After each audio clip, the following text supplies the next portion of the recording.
नमस्कार किसान भाइयों। अगर आप धान की वैरायटी के अंदर 1105, 1509, 1692, 1121 यानी पूसा बासमती की जितनी भी सीरीज आप लगाते हैं, उसमें एक डिजीज़ है वकानी रोग की, या उसे झंडा रोग कह सकते हैं या उसे तुन्ना रोग कह सकते हैं। ये इतनी भयानक होती है कि जिस खेत के अंदर आ जाए और आप प्रारंभिक स्टेज में इसे कंट्रोल ना कर पाएँ तो बहुत बड़ा नुकसान हमारे किसान भाइयों को देखने को मिलता है। फिर इससे खर्चा भी ज़्यादा होता है, तरह-तरह की दवाइयाँ लगानी पड़ती हैं, तब ज जा कर के ये कंट्रोल में आती है। देखिए दोस्तों, आज की इस वीडियो में मैं आपको बताने वाला हूँ कि जो फंगल डिजीज़ है, इसे बहुत बेहतरी से आप किस तरीके से कंट्रोल कर पाएँगे। क्योंकि आपको तरह-तरह की दवाइयाँ देने के बाद भी उत्तम रिज़ल्ट कई बार नहीं मिलते हैं।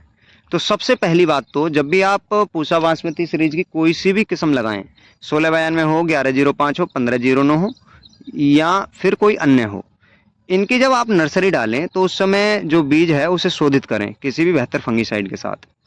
तब भी आप चूक गए हैं तो नर्सरी के समय ही इसे दे देना चाहिए, जिससे ये जो डिजीज़ है इसके प्रति हमारे पौधे के अंदर सहनशीलता आ जाए।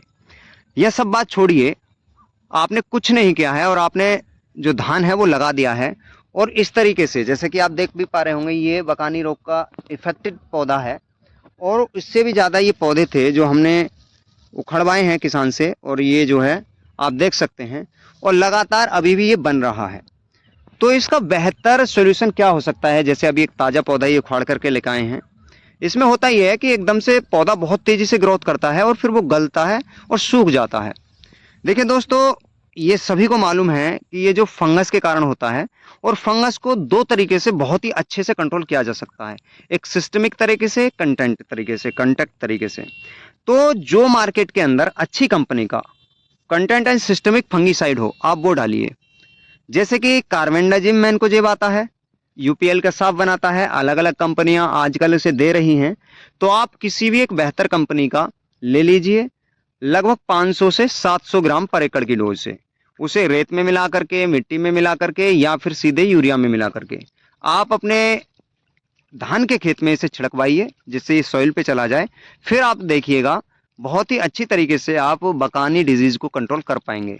लेकिन जैसे ही रोपण के आप 15 दिन के अंदर अंदर इसे कर लेते हैं तो आपको बहुत ही उत्तम परिणाम देखने के लिए मिलते हैं।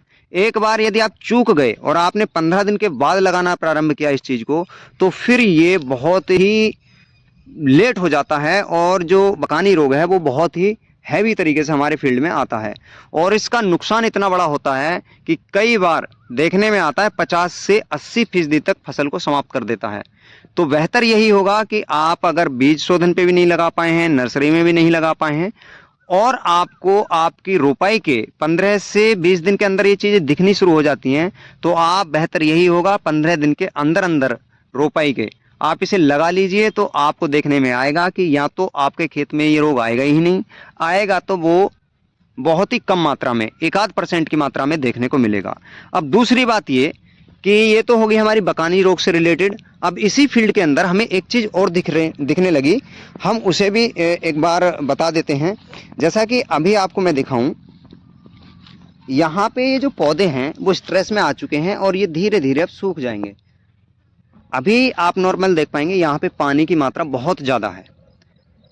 तो ये बात भी अपने दिमाग से निकाल दीजिए कि बहुत ज़्यादा काई और बहुत ज़्यादा पानी धान के लिए फ़ायदेमंद होता है, कई बार वो नुकसानदेह भी होता है।